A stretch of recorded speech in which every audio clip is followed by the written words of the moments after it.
the In This League Podcast Network. He is back with me. You guys know he's one of my absolute favorites to have on the podcast. We get him a couple times a year. I'm able to steal some of that time of his, and it's very valuable. He is Jim Callis. You can find him on the pipeline. Jim Callis, MLB is the Twitter handle. Mr. Callis, how are you, my friend? I'm doing good, Chris. How are you? I'm doing pretty good. We were talking offline just before this, like trying to get back to normalcy of, me seeing a couple guys in real ballparks. I feel like, I talked to you once or twice kind of during quarantine and things were really strange, but you from like a work perspective have to really feel like, I'm projecting this on you a little bit more normal than ever before, as you're like making calls to directors to get information. You've got alt camps, you've got minor league spring training, you're doing draft stuff. You're not worrying about this big closure and what is the state of baseball in front of you. You've just got all the information coming in. So, is it fair to say that you kind of feel like you might be the Jim Callis of old back in the baseball world a little bit? Yeah, I guess, although I don't think I ever didn't feel like that because you're a better man than me then. We didn't travel, but I was never not busy. The pandemic hit last March. I'd gone to Florida for spring training. I didn't go to Arizona for spring training, but I did all my spring training reports I would have done in Arizona. I did those over the phone. And then, it's draft, it's draft 24/7 like it usually is for the next 3 months. And then I didn't travel, but we had the high school showcase circuit. There was 2021 draft stuff going on last summer. And we were, piecing together, draft prospect lists. And then, we did alt-site reports. We did instructional league reports. We did our winter draft reports. And we did draft top 100. This is what people need, though. See, you're giving hope. This is what people need. They need people like Jonathan Mayo and Jim Callis. They need you guys to feel like you're still in the flow and you're still rocking because you get this question. I see your Twitter and every other question you did. It was really cool. I'm not sure I've seen you do it before. Maybe you have, but you just did a MLB draft Reddit that people can go check out over on Reddit. I think it's r/MLB draft, and you did a little thread over there, and like anywhere else, whether it's Twitter, mailbag, or Reddit, every third question is about development and lost time and people feeling like so much was taken away. To hear you say that, you are continuing scouting and developing and working as you always do and that others are doing, I think it gives people hope like, oh, hey, maybe we didn't lose 2 years of development to every prospect and maybe not every guy is behind. I think they feel there's some normalcy to that, which is good. And you're bringing that. And I'm glad to hear that you feel like you're still rocking as you normally do. Yeah, I guess I could have used a little time off, but there was never a time when we found things to fill our time, but there was never a time during the pandemic, at least in MLB pipeline. There were obviously things that didn't happen. There was no college season. We did the draft went on without games being played last spring, which was odd. I didn't get to go to the College World Series. There was no fall league, and the College World Series and fall league are probably my two favorite things to attend every year. But there was never a time where we were just sitting around going, "Hey, we had nothing to write about." There were rookies playing in the big leagues, so it was still, I think people find that odd, but, it's not like I'm a major league beat writer and I had 2 or 3 months where there really wasn't anything going on. During the time when spring training shut down and we were wondering, is there going to be a season? The draft filled that void. And we actually did more, on the MLB network end, we did 4 or 5 preview shows, which we don't usually do. So we were keeping pretty busy, but yeah, it is nice to get back to normal.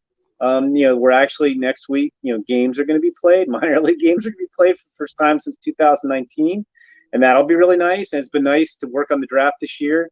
And guys are actually playing instead of, hey, the season ended in March and okay, like there's not much more you can do in terms of getting looks at guys. But yeah, it is definitely nice being more back to normal this year, certainly compared to a year ago. And one of the things I absolutely love about spending time with you and talking prospects with you, and I think people enjoy listening to as well, is I can run through the gambit of a lot of fun stuff. And that is exactly what we're going to do. The minor league season is starting next week, and that's like a total mind-blowing thing. We've just had minor league spring training. You guys just recently-ish dropped your updated top 100. You guys got the top 100 list, and you've got draft stuff. we are going to try to tackle a little bit of every single one of those things. And, you know, as I was telling, we were talking off air, and everybody who listens to this knows, you know, minor league spring training is something I've always loved. And I was lucky enough to get a pretty decent look of about a week and a half of almost every day getting out to pretty much the Rangers. I didn't even get up to the Dodgers and seeing a lot of teams. And, you know, I couldn't be a small little source for people to, you know, explain some players I've seen. I get a better understanding of guys like Luis Angel Acuna, St. George Kirby throwing, you know, he registering 102 is what one person had told us. He was sitting 98 to 100. And you see these things after all this lost time. There's an importance to it as we are stepping into this brand new minor league season. And you have been, and you guys over at Pipeline, I've always said this, I absolutely love the work that Pipeline does. It's an invaluable free resource that people get that I don't think they understand how great it is. And you guys have been hitting the phones and maybe Zoom calls, however you're doing it, and you have been scouring and talking to people through the alt site and minor league spring training. And I'd love to dig into that for a couple minutes. Sure. You know, there's a generic question I could ask in this and saying, hey, who are some, you know, guys that popped up for teams that you talked about? But let me just start with the first one. You actually just tweeted about it, and I'd love to get more of a breakdown from you. Is you were tweeting out about the minor league spring training / alt camp site for the Miami Marlins. And in your quote tweet of this post that people can check out, follow MLB Pipeline on Twitter, you had mentioned just the glowing reports you're getting from JJ Bleday and Max Meyer. I've been hit up a lot from people about Max Meyer, but I think people forget just how seasoned JJ Bleday really has been and is. And I feel like he was an afterthought with the pandemic. So I'd love to get your take on what you have heard as you were doing your work breaking down minor league spring training for the Marlins, and what prompted you and what you've heard that says JJ Bleday and Max Meyer are not only shining, but might be guys we see this year. Yeah, well, you know, the Marlins are keeping those guys on the fast track, which isn't a surprise. But, yeah, it's just interesting. JJ Bleday got in about 30-something games, you know, after he was the number 4 pick in 2019 in high A. And it's weird. The minor league season 2019 seems like it was so long ago. So long ago. And I don't notice off the top of my head, like, I don't know how many draftees from that draft even advanced to high A like that year. You know, there weren't many. And then obviously nobody played last year. But, you know, and then Max Meyer obviously didn't get a chance to play at all last year because of the pandemic, you know, after he signed when he was the number 3 pick. But the Marlins have tried to you know, as much as you could, you basically any opportunity they had to develop those guys, they presented it to them. They were both at last year's alternative site. You know, Meyer straight out of the draft. They were both in instructional league. They were both in big league camp this year. And then instead of keeping them in minor league camp, they sent them to the alt site to continue to face as much advanced competition as they can. I mean, obviously, we knew these guys were very talented players, but you know, just from talks I've had with people, you know, inside and outside the organization, you know, Bleday, I mean, we're thinking bat first, obviously, with Bleday, you know, because it's, you know, very good hitter, led the NCAA Division I in homers in 2019. But he used his downtime to get stronger and quicker and noticeably so. So I think he's even more athletic than he was when they drafted him. And, you know, Max Meyer, you know, the first thing you think about with Max Meyer is, you know, the wipeout slider, and then it's the mid-90s fastball. But he actually has a pretty good changeup that was more advanced than even the Marlins thought it was going to be. So, you know, we'll see. I don't think it's anybody means a lock that they're going to be in the big leagues this year, but I think they could, even with their lack of experience to this point. I think they're probably both going to start the year in Double-A. I think there's a good chance of that. And they could move very quickly. And if the Marlins contend like they did last year when they went to the playoffs, if they stay in the wild card race, then I think we may see those guys. I mean, the Marlins, you know, they're still trying to figure out what's going on in their outfield. You know, they I think that's, you know, they've got holes in their outfield that Bleday could fill. And, you know, Meyer, whether it's breaking him in, you know, maybe as a reliever late in the season this year, or even as a starter, you never have enough pitching, and then he's got a great arm. So it'll be kind of fun to see what happens with those guys. Yeah, you know, you said something interesting that I've kind of speculated on is I've been paying attention, mainly focused, you know, a little bit on Arizona and like the minor league spring training here, is we have this weird new dynamic that's happened this year that I don't know how much people pick apart, where you have got the minor league spring training, which showed you it showed everybody a relative idea of like where guys are going to go. You had a low A, a high A, a double A, no triple A that was there. But then the changes, you have this alt site, and usually in a minor league spring training, it's AAA down to Right. to the low A, which might have international guys. So you could foreseeably say like, oh well, alt site is just AAA guys. That's not necessarily the case. And something that I've been picking apart, and you just simply alluded to, was like, there's something to the players that jumped away from spring training. Here's an example: Bobby Witt. Bobby Witt just got assigned to AA. Great. Makes sense. Going to play second base, maybe some outfield. But he did not come here to Phoenix. He did not come to the Rangers facility and play with the AA team, play with his new teammates, Nick Prado, MJ Melendez, blah, blah, blah. They put him in an ultra competitive space. Same thing happened with CJ Abrams. There's another one of those. But then you have, that's why I don't think it's 1-for-1 necessarily. Jared Kelenic did not get that treatment. He was, and Logan Gilbert as well, both did not get that alt site treatment. And that's maybe more of a Mariners thing. But do you think, and maybe I know the answer to this, do you think there's a little bit more to when you see these guys going to the alt site and not being sent to minor league spring training? Do you think there's a little bit more to that in maybe how the team feels about them and how their development is going? Or is it just a desire that they have? Because like you said, JJ Bleday was at the alt site. I look at that as a plus. Bobby Witt, alt site, not minor league games. I see that as the team wanting to press him even more than just the rigors of playing, you know, some minor league spring training games. Yeah, I mean, I think it really depends, Chris, on the organization. I think with the Marlins, with those guys, the attitude was to give them exposure to as much advanced competition as possible. And I don't necessarily think either one of them would go to AAA. You know, I think it's going to be different. Teams are going to handle that differently. You know, I mean, I know I haven't talked to the Royals about Bobby Witt Jr., but you know, I know some of these teams feel like if the guy got a lot of exposure in big league camp and is playing games and, you know, not just, you know, getting a cursory at bat here or there, or cursory inning here or there, then those guys are already ramped up and ready to do things, rather than, okay, when you bring in the minor league spring training, at the beginning, you're not playing games right away. You know, the first, you know, week or so of minor league spring training, or maybe 10 days, you weren't playing games. So you were almost rolling some of those guys back. Like, okay, they've been doing big league spring training games. And now, okay, we're going to be working on fundamentals and PFP and doing things like that. So I just think different teams approach that differently. You know, other teams, I think, looked at it, you know, like, hey, if we're going to be sending the guy to AA, it doesn't make sense to send him to the alt site because a lot of those guys can go to AAA. I think it's really team by team basis. So I don't think you can read. I don't think any of us can read too much into any individual alt-site versus minor league camp decision, because I just think teams have viewed it differently. Just like last year, you saw some teams, like even, you know, the Dodgers, who were ultra competitive and had, I think, the best winning percentage in franchise history and won a World Series. They had a ton of prospects, and a majority of their draft picks were at their alt-site.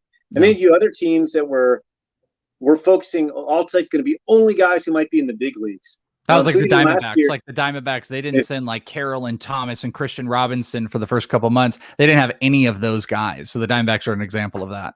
The Giants did that with their pitchers. I think almost all the Giants pitchers at the alt site were guys who conceivably could have pitched in the big leagues. And the Giants were, you know, like a pseudo contender. Like the Mets didn't have a lot of their prospects at their alt site at all. So, so this spring, I think it's really just depends on how teams kind of want to deal with things. A couple other minor league spring training notes. You had made a comment about, and I talked with Eric Longenhagen about him a little bit, because this is someone I don't think I had really good takes on in the beginning. Is you had mentioned in the camp talks with the Astros about Pedro Leon, and Pedro Leon got really pushed by the team. I mean, I was shocked to see that in spring training, like he was out playing like real games, and they've talked about him maybe playing some shortstop. He's got big power. I thought there was more of a hole in his bat than maybe there is. What have you heard on Pedro Leon out of Astros camp? Yeah, I mean, I don't think he had a ton of success, and he only got a few big league at bats. So it wasn't like he tore it up. But in terms of which they didn't necessarily expect him to, because you're talking about a guy who defected and then didn't get to really play last year, but was pretty good as a 20-year-old in Cuba's top league a couple of years ago. Yeah, I mean, we're going to have to see. I think the biggest question with any Cuban position player is how's the bat going to play. And some guys hit right away, and some guys struggle, and you just don't know. You know, he's going to start the year in AA. You know, from a physical standpoint, I mean, the Astros love him. I mean, they just signed him for $4 million in January, but he's the fastest player in the organization. He's got some of the best raw power in the organization. He's got the strongest arm in the organization. He's looked surprisingly comfortable at shortstop for a guy who really hasn't played there, in years in terms of game action. They know he can play center field, so I think their thinking is, they're going to play him a lot at shortstop in Double-A, and continue like have him take balls in the outfield. So they feel like his center field instincts are pretty good. They'll just keep those. There's not really work he has to do there. They'll just keep those fresh. They're not going to have him not play center field and have that atrophy a little bit, but they want to see what he can do at shortstop. It'll be interesting though, because I know Carlos Correa is a free agent, but George Springer just departed as a free agent. Miles Straw isn't really getting it done in center field, and I'm not saying Pedro Leon's going to replace him May 15th, but if Pedro Leon hits, I think they're going to be tempted to play him in the outfield this year in the big league. So, but I could say it's about 1,000 different guys, but I'm really excited to see what Pedro Leon does this year. I've never seen him play. And he's, with Forrest Whitley, having Tommy John surgery, I think you can make the case that Pedro Leon, if you just want to go on pure upside, I mean, there's no track record, but Pedro Leon might be the best prospect in the system right now.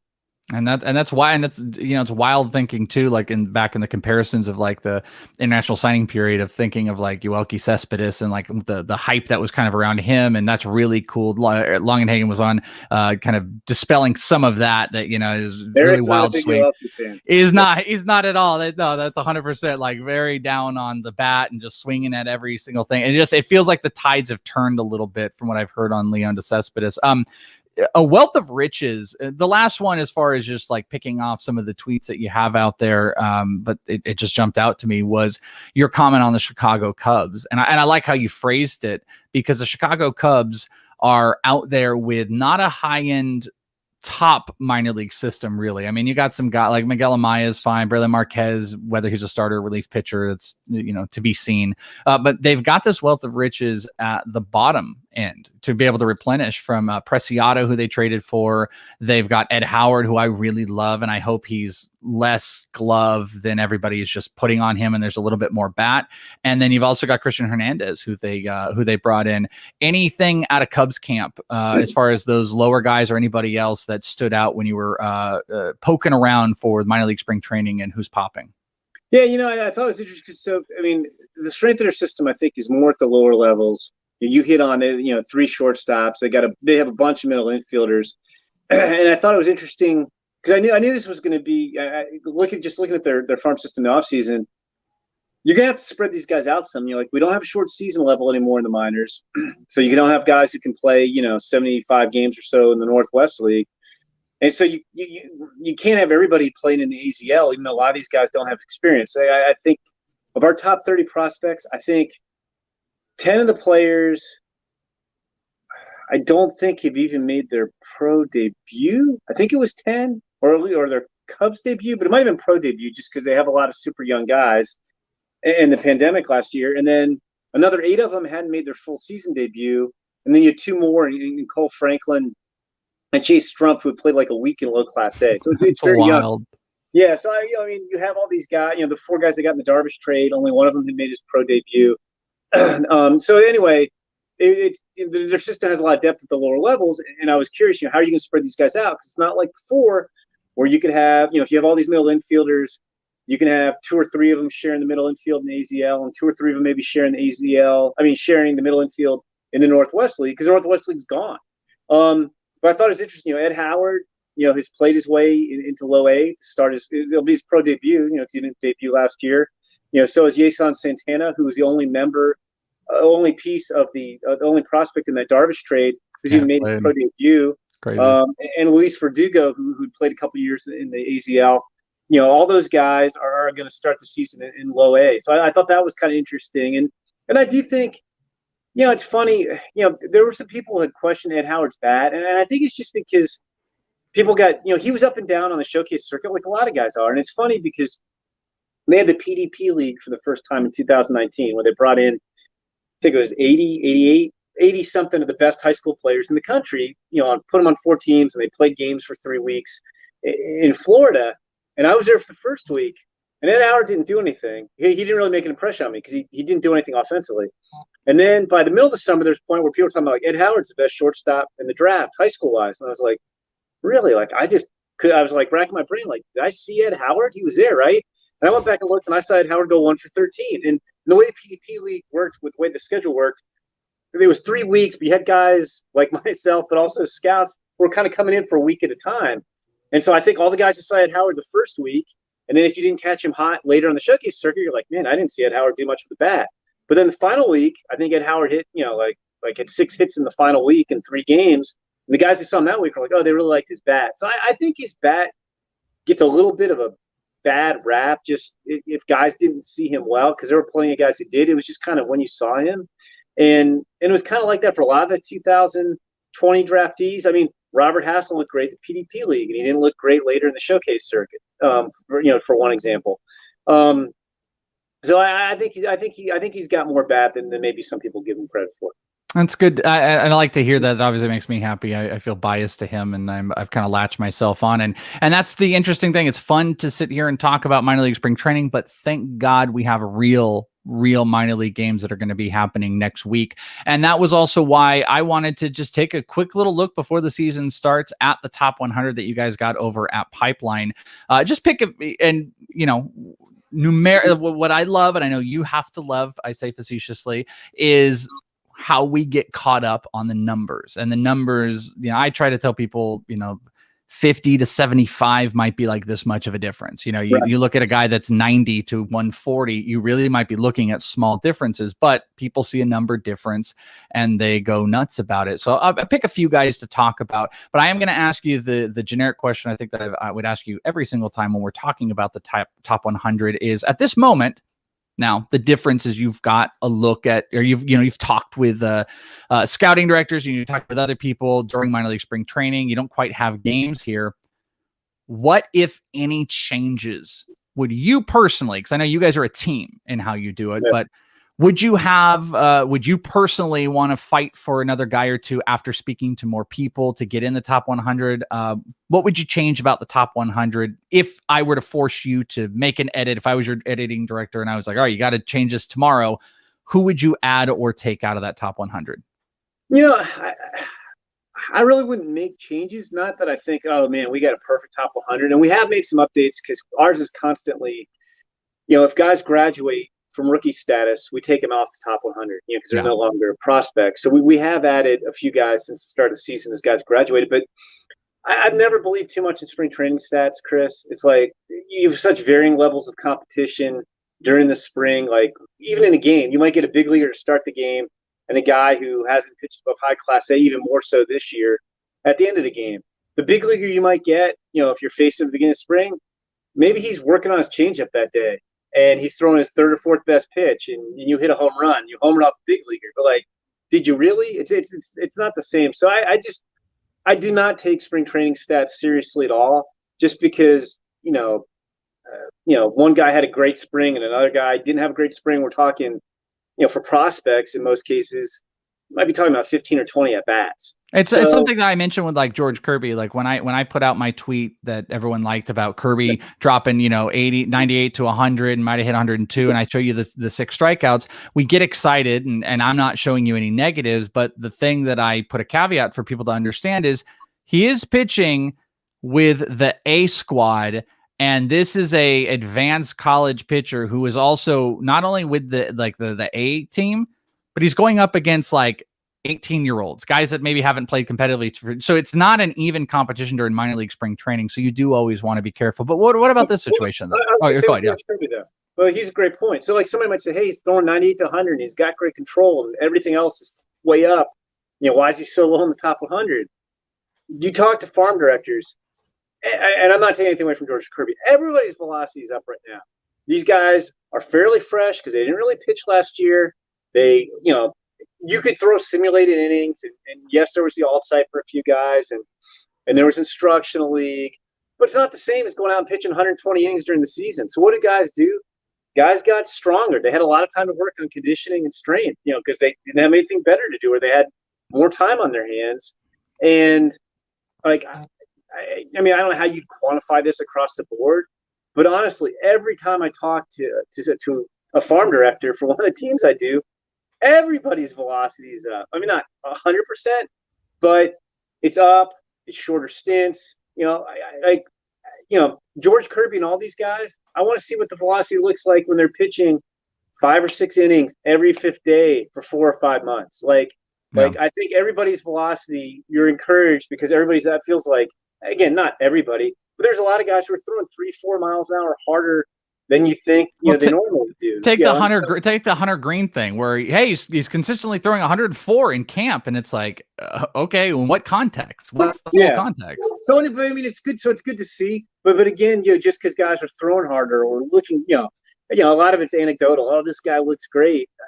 I would be. I'm content to just let it ride, and let's get a month of minor league games or something before we start making wholesale changes. Okay, so I really wouldn't change. Like Bobby Witt Jr. looked great in spring training. We have him at number 7. Am I gonna Spencer Torkelson looked less great in spring training? I'm not gonna flip Bobby Witt Jr. over Spencer Torkelson because over a handful of bats for both guys. I'm willing to let it ride right now. Yeah, and I don't get too caught up in the does a guy need to right now move from 9 to 7, but more maybe is there anybody that maybe after more conversations or whatnot jumps in? Let me press this really difficult one, or maybe super easy for you. What about Yermin Mercedes and Akil Baddoo, who have been in there? On. Yermin Mercedes, I know. I'm just throwing it out there. I think Yermin Mercedes is 28 years old, and he doesn't have a position. I mean, he's a great story. More power to him. I do our White Sox list. I know we've had a couple guys graduate. He's in the 20s on White Sox list. I mean, I'm fine with that. I'm comfortable with that. What about Baddoo? Baddoo though is a really interesting story. From a straight literal standpoint, though, that if we're ultimately judging these guys on big league production, that yes, Yermin Mercedes will probably have more career WAR than several guys ahead of him. But to me, he's still a 20-year-old guy, interesting bat. Would I move him up a couple spots on the White Sox list? Sure. Would I put him on the top 100 prospect list? Not even close. Akil Baddoo, I mean, honestly, it's the same thing. I like Akil Baddoo. The way Jonathan and I split the draft, I had him in the draft. I understand why the Twins didn't protect him. It was a 40-man roster crunch. He got off to a great start. I think he cooled off a little bit. I haven't seen what he's done the last few days. But, I mean, is Akil Baddoo one of the top 100 prospects in baseball? No, he's not. He's jumping for – we'll see. He's a great story. Is he going to keep this up this year, jumping from high A? I'm very skeptical. Do I think he could be a big league regular long term? I do. I think he's got those kind of tools. But I think he's probably going to need more development time at some point. So, that's again, I wouldn't overreact to either of those either. Or Adolis Garcia has been great for the last 2 weeks for the Rangers. I don't think he technically qualifies for our list because he was not subject to international bonus pools we signed. But I wouldn't always think, Adolis Garcia, got to put him at number 8 on the Rangers list.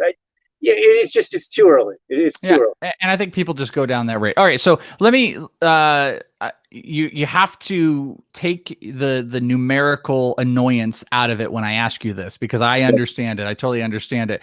But as a reader that will go on here, I want to get your take on these and reminder that you guys work collectively when you create this list. So it doesn't necessarily, when I ask you this, it may not actually necessarily reflect exactly how you feel, or it could be closer. But I'll tell you, I'll tell you if I do. You always do.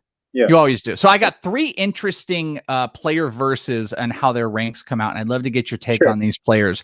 Number 1 is an outfielder I feel like I haven't talked about. I feel like it's kind of fallen by the wayside in conversation for whatever that is. And it is Drew Waters, who comes in at number 30 on your guys' list, versus Corbin Carroll, who's gotten some hype. And I know some people really, really love, I do as well, who comes in at 40. So Drew Waters versus Corvin Carroll. What's your take on that with the 10-spot difference between them? Yeah, and I would suggest that the 10-spot difference, like you said, isn't really a significant difference. I think they're both very comparable prospects. And you got a couple things that I guess that I want to see on both guys. Before I know exactly, Drew Waters, raced to Double-A. Again, it's so weird because it was 2 years ago. So I guess he was 20 when he played in Double-A. In 2019, and he had a pretty good year, but kind of an alarming strikeout to walk ratio, and you wonder, is that going to come back and bite him, or can he continue to hit and show more of his power? I mean, it's plus run, plus arm, plus defense. So I kind of want to see, can he really continue to produce like he did with a really aggressive approach? And then with Carroll, I thought he was one of the best, high school hitters, one of the best runners, some of the best speed in the draft in 2019. But he's barely played. Like, we haven't seen him, at the full season level yet. I mean, he's played 42 games, most of them in the Arizona League. And I know, and this is the type of anecdotal stuff you hear during a year we had no games. Oh, like one of the questions with Corvin, because he's not a big guy, he's 5'10", listed 165, is, okay, he can hit, but how much power is he going to have? How much impact is there going to be? And you hear anecdotally, oh, he's gotten stronger. It could be 20 homer power now. Okay, it's good to hear. I want to see it. So I'm not saying he's just going to be a little slappy guy, but I want to see if he can actually drive balls in games against more advanced pitching, and somewhere it'll be low A or high A this year. So to me, I think both those guys have questions to answer. I think on one hand, I can't even remember which guy ranked ahead of the other because we did that list in January. Waters is at 30 and Carroll's at 40. Personally, I don't remember. Oh, gotcha. I think I probably gave Waters the benefit of the doubt for playing in Double-A, although I feel better about Carroll's bat. So I think they're pretty competent. But again, I'd like to see Corvin, Carroll at the full season level before I'm 100% sold that, okay, this guy's going to hit for high average and he's grown into 20 home run power. Yeah, and I think that's one that would jump out to people, but I think you could also, they're very close, but you could maybe sum up, you tell me, that I think you would give the upside edge to Waters and you would give the floor edge to Carroll. Does that sound right? Yeah, I think that's fair. I think that's fair. Okay, so this is going to be a test of kind of the inverse of what I just put out. Zach Vane, very, very popular draft pick from last year, comes in at 46. Some people had him as like the number 2 guy in the class and really like him, but he has not done anything professionally yet, versus Brennan Davis, who comes in at 53. So Vane over Brennan Davis. This is kind of a flip of that, where Brennan Davis, body has grown, got a lot of work in camp, has done a bit more, versus the guy that has not really done anything yet, though these are not exact one-for-one circumstances. But in this scenario, Vane gets the go over Brennan Davis. So talk to me about that one. Yeah, again, I think that's another good one. You could argue either way. I like Zach Vane's bat maybe a half grade better than Brennan Davis. So for me, I guess if you're putting Vane ahead of Davis like we did, you like the bat a little bit more. I think Davis is more athletic. I think they're going to have comparable power. Davis is a better runner. I think the Rockies are going to see what Vane can do in center field. I think Davis has got to – I think Vane probably moves to a corner in the long run, while Davis has a chance to stay in center. That's a good one. I think they're neck and neck, and it's just a matter of personal preference. Like I said, I think you could make a case for Vane being the better pure hitter, and you can make a case for Davis being a better all-around athlete. But again, 46 versus 53, it's 7 spots, but it's essentially coin flip territory. Yeah, and I don't think I think most rational people wouldn't get caught up in like, tell me why it's 7 spot difference. I think the thing that will stick is, oh, you like Vane over Brennan Davis, or, oh, you like Waters over Carroll. Not that it's an extreme big difference. It's that the preference goes on that spot. And again, this is an interesting one where I'm not really sure where the floor exists, and I'm not really sure where the upside exists between these two. They're so close. I just thought it was interesting because I don't see Vane above Brennan Davis that much, but they're very similar in upside and floor, though they're different athletes, of course. Right. Yeah, that's fair. This last one, this is completely different positions, and these are the back end of the top 100. I've got Tyler Sodastream, who is, I've been getting a lot of different things from different people about, could end up off of catcher, could easily stay there, gain, rip, jacked up. A lot of excitement in the bat and may be able to stick, versus one of the most hyped, and I would dare say, like, I know a lot of the, like, whether it's card or fantasy or whatever community is going to hit you up with specific questions. And here's what I bet they ask. They obviously ask about Jason Dominguez. Like, why is he not higher? Blah, blah, blah. But this one, I bet, has become very big. And why is Noelvi Marte barely inside the top 100? So Tyler Sodastream, 95 versus Noelvi Marte, 96. Two completely different prospects, but the numerical edge goes to Tyler Sodastream on your list. What do you think about that one and the development of both of these guys? And is it Sodastream over Noelvi in your eyes because this is so close? I mean, I'd suggest them being back to back. I mean, basically, I mean, there's no real difference there, obviously. And I mean, it is kind of a little bit apples to oranges position wise, but the reason Marte isn't higher, like the Mariners fans want all their guys ranked higher, I guess. Yeah, they do. So, but like Noelvi Marte hasn't played in the U.S. I mean, I know Sodastream hasn't either. They're both literally, back to back at the end of the list. But like, as exciting as Marte is, and I know he tore up the Dominican Summer League.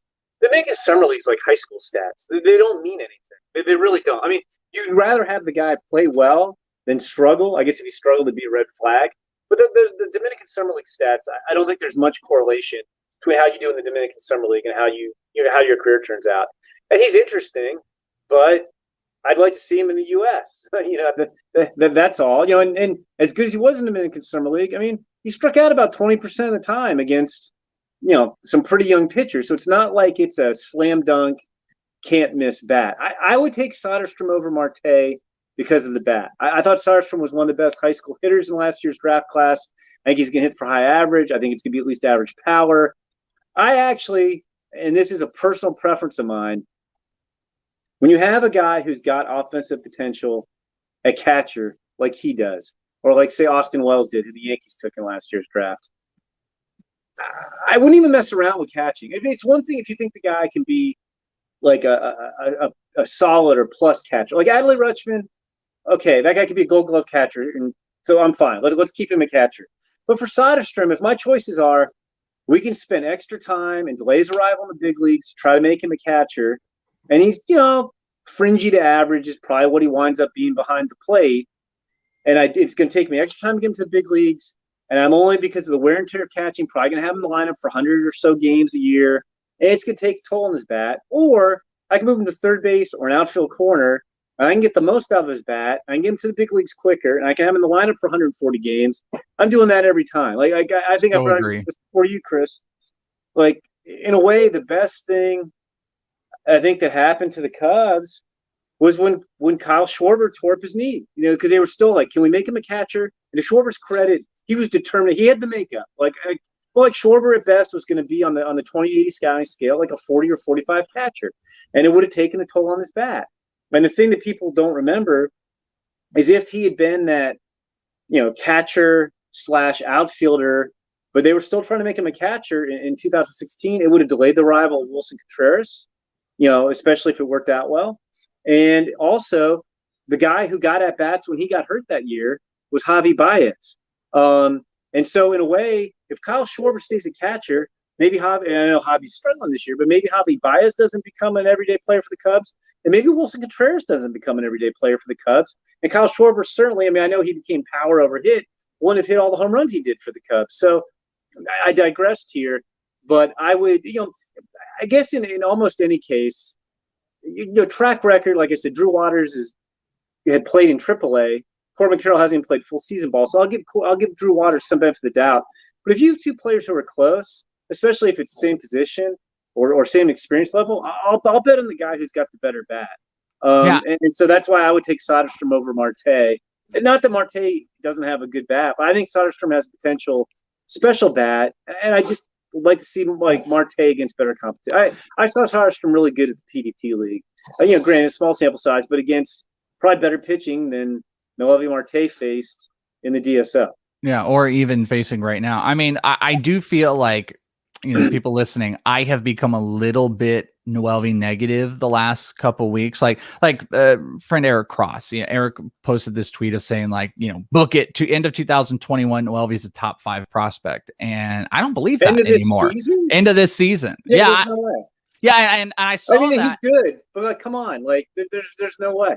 I don't even think, I don't even know how he could be top 15 at this point based on some of the other guys that are there. But also, I finally got to get some more in season looks, and his body's grown a bit more, which is good. He has incredible raw power. There's no doubt. He just dropped 2 homers over there, but he is still extremely raw, and he was going up against equivalent pitching, which is of the lower class. And I have only seen him for 2 games out here in minor league spring training. He was tenuous at best on pitches, which isn't the worst thing in the world, but he struck out. He got caught. He was hitting a lot of balls into the ground. He got caught. I see the talent, but I think I've turned off of the crazy hype that some of us all get, especially the fantasy community, and not like what you guys do in Pipeline, where it's like, oh, boom, boom, boom. This is the next guy. This is the next guy. We got all the upside. And I'm not sure I don't know where the speed is actually going to be with him. And I think he will have a high strikeout rate. So like top 5, top 10, I just don't see. So I don't mean to get crazy negative with he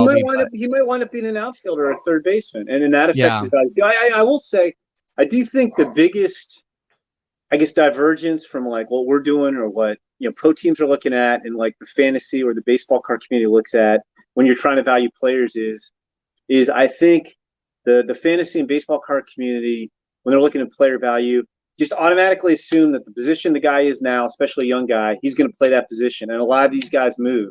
And with Marte, like with Sodastream, like if he moved, I think there's people who like in those communities probably think we have Sodastream too low because they look at him and they think he's this catcher who's going to be a 300 hitter with 20 home runs. Well, if he's a catcher, he might not be a 300 hitter with 20 home runs. Like it might be either or. Or they look at Noel Marte and think, okay, he's a slam dunk shortstop and he tore up the DSL. And like those DSL stats really don't mean anything, and he might not be a shortstop. And I do think we get that a lot. Like a lot of times when we get told we're undervaluing prospects, and look, it's fine. I mean, as I've always told you, Chris, and it's why I love talking with you about this stuff, is I think when you do what I do for a living, which is a lot of it's ranking players, you should be able to explain why player A is over player B. It shouldn't just be well because, or that's just the way it is. Like, you should be, you should have a rationale. I'm not saying it'll always make sense to everybody, but a lot of it is with players, especially the young guys who are just breaking in pro ball or have a year of experience, is people assume, oh, like these guys are all going to play the highest or the most challenging position that might be possible. They're definitely going to make it there. And that's not all. It's not always the case. It's not nearly the case in most instances. And you've always done a great job. You always have done great with me in the battles of the who are there and everything like that. And it's always been a good conversation. That's why you're the best. And by the way, did not mean to call out Eric Cross or anything like that. He does great takes on that. No, I didn't mean to. Like it might have sounded like I did it, and I didn't mean to do that. It was on my mind. Chris, we've been hearing from Mariners fans, and again, it's again. I think it's great because it shows that people care about their team. They care about prospects, which is great for baseball. But like we've been hearing about Noel Marte, why isn't he on the top 100 since 2019 when he tore up the DSL? I know you have. Yeah, I know you have. Like we put very few players on the list before they make their U.S. debut. Yeah, and that's why how I phrased it, because I knew you guys always got the why isn't Jason higher, but I know Noelvi wasn't there, and I know that was a big one because we do have to build in the upside, and I still have Noelvi very high in how I rank him, but I have brought him down. I altered it a bit just because it's some in-person looks. It shows you. Because I have seen Julio Rodriguez at that low level and how advanced he was. Noelvi is not advanced at where he was. Where he is right now. That's what I can tell you. What I see. That does not mean he will not tap into all those tools. Some guys, the step apart. The CJ Abrams was advanced for the AZL. He destroyed it, and those guys separate themselves. We only got a couple more minutes here, and I'm absolutely gonna try to bug you again when we get closer to it because I love your draft coverage. I want to do a couple quick hitting MLB draft stuff because you guys just released your revamped, and I think you went to 150. I think you had the top 100 before, and you guys got your 150, and I think you just released it last Wednesday. Isn't that correct? Yeah, I think it's about a week old. Yeah, I think that sounds right. Okay, and you guys and people should go check that out if you haven't, especially if you're trying to like wrap your heads around who some of the guys are. And one way I would put it, and if you just want to do like a real quick hit on this, it's a very revamped top 10 from where it was before. Understandably, because so much has changed. There's a couple guys that have fallen out of the top 10, and kind of across the board, there's been additions. Jackson Joby is very interesting. You want to talk about an offensive catcher, Henry Davis. I just love your 2-minute spiel on what sparked the revamped top 10. If people haven't checked it, from Leiter, who's up at number 1, down to Gunnar Hoglund, who's down at number 10. What went into the revamp of the top 10? Yeah, I think this year's draft is more volatile than any draft I can remember, just because of what we didn't get last year. We got 3.5 weeks of the college season. So especially on the college side, opinions are changing. We just don't have history with college guys like we normally do. There were sporadic college summer leagues around the country, but the vast majority of the best college prospects didn't play or played very briefly in quick looks in summer leagues. I use an example. Nick Gonzalez in New Mexico State went 7th overall in last year's draft, Chris, as you know, the Pirates, and he led NCAA in hitting as a sophomore, and he led the NCAA in homers during the shortened season as a junior. But he plays in New Mexico State, and the ball flies, and nobody ever knows what sense to make in the New Mexico State numbers.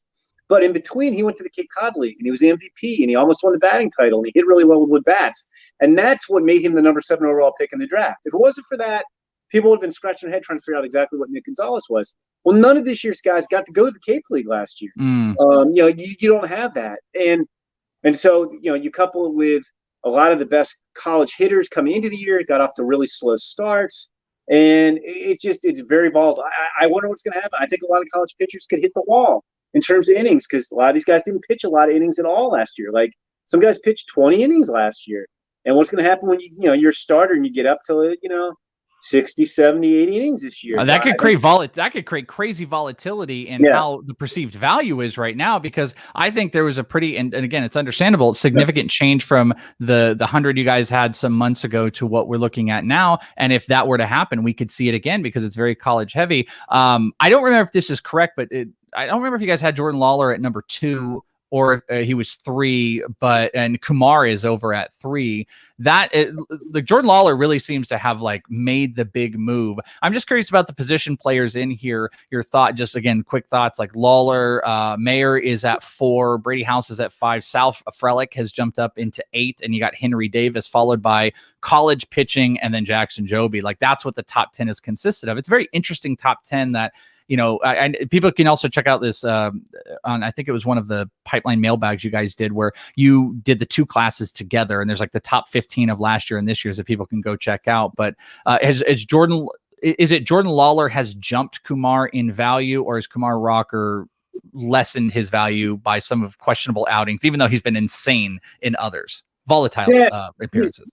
We actually had Lawler. We had Kumar 1 and Lawler 2 coming into the year. Now we have Jack Leiter 1, Jordan Lawler 2, Kumar Rocker 3, Marcelo Mayer 4, and I think that's the top tier right now.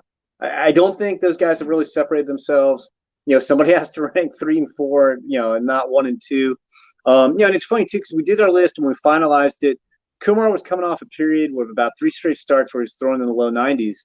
His velocity was down, and the last 2 weeks. He's been really, really good, and he's outpitched Jack Leiter. I think if all you knew about Kumar Rocker and Jack Leiter is what you saw the last 2 weeks, I think you'd probably pretty clearly take Kumar over Jack Leiter just based on those 2 outings. This stuff's going to continue to change. Like I said, I think you could make a strong case for any of those 4 guys to go number 1. I think Jack Leiter doesn't throw as hard as Kumar Rocker, but his fastball plays better in the strike zone. He's more polished. He's got a deeper repertoire than Kumar. Kumar's more physical, throws harder, has a better wipeout breaking ball in the slider. He's proven he can hold up over a long college season. Jack hasn't had the opportunity to do that. That's still up in the air. Lawler versus Mayer, I think, again, apples to apples. Lawler's probably a little bit more explosive. Mayer may be more consistent hitter.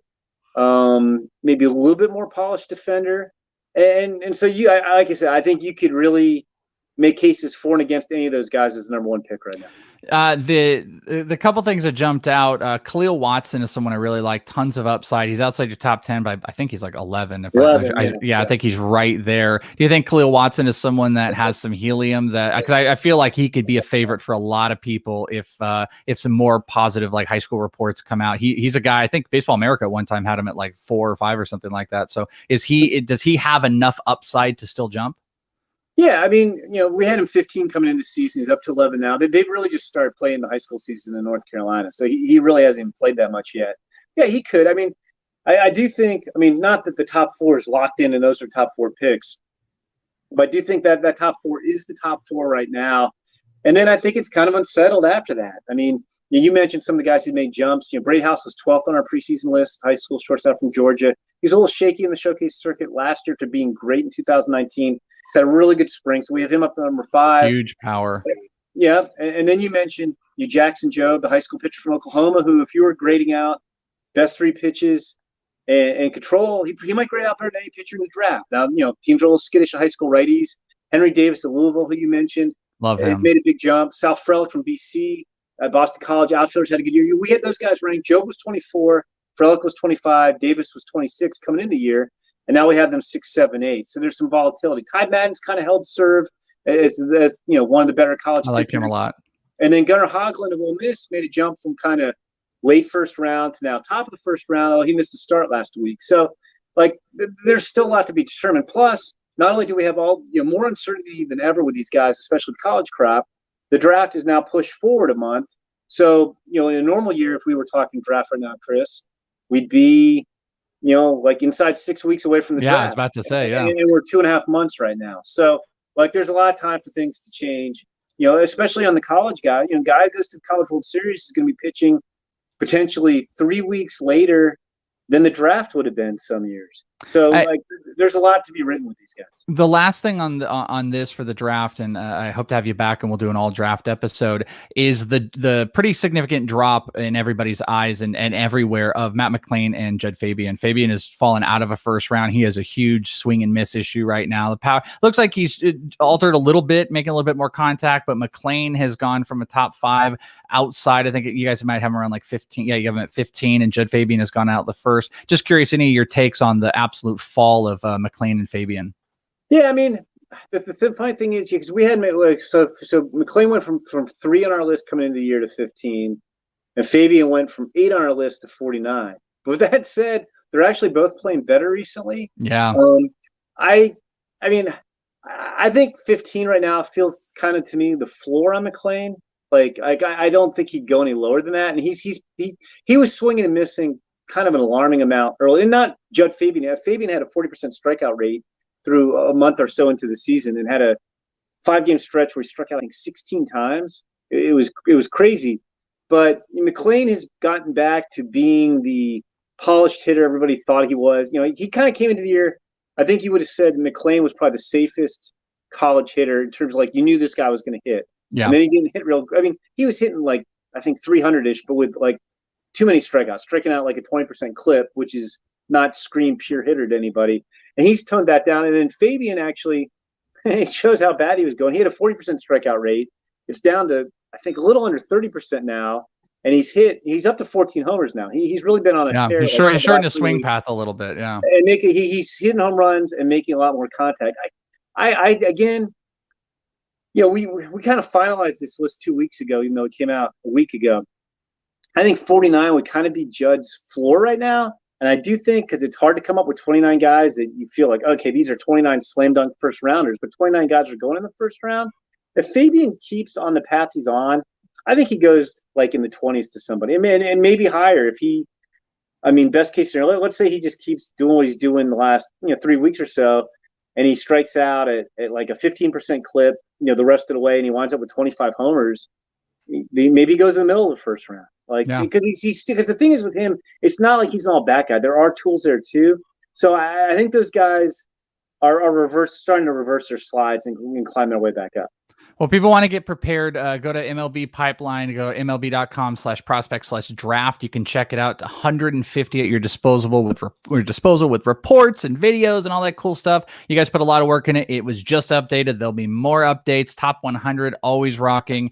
Jim, you guys do a great job. You do so much, and I love having you on, and I know I'm going to have you back on around the draft, and I'm very excited to dig into that. So thanks for talking 100 draft and some of the MLB stuff, and happy MILB opening day next week, and I'm looking forward to talking some actual evaluation once we see some stuff. So Jim Callis on Twitter at Jim Callis MLB. Thank you, my friend. Hey, thanks, Chris. Thanks for having me. I always enjoy this. It's always a good discussion, and happy minor league season to you. I can't believe it's been 2 years since we had a minor league season, but I'm really looking